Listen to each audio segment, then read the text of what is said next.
Hi friends, welcome to my channel. In 12th Maths applications of differential calculus example 7.34 தான் பார்க்க போறோம்.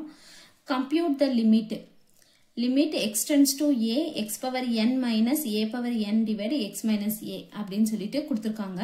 இப்போ இது numerator fractionல தான் இருக்கு. Numerator இருக்கு, denominator இருக்கு. அப்ப இது fractionல தான் இருக்கு. 0/0 ஃபார்மான்னு சொல்லி நம்ம பார்த்துக்குவோம். சரிங்களா?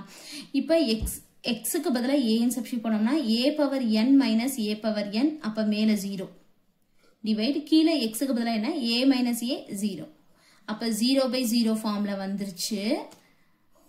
இது ஃபிராக்ஷனாவே இருக்கு. அப்ப நம்ம வந்து இதுல வந்து லோபிதால் ரூல் வந்து அப்ளை பண்ணலாம். சரிங்களா?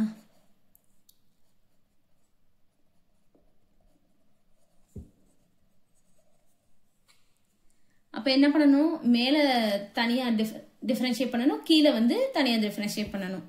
அப்ப limit x tends to a இப்ப x பத்தி தான் டிஃபரன்ஷியேட் பண்ணணும். அப்ப n into x power n minus 1 x power n ல இருக்கு. n into x power n minus 1 இதுல x term இல்லாதனால 0. இங்கே அப்படிதான் x டிஃபரன்ஷியேட் பண்ணா 1, இங்கே x term இல்லாதனால 0.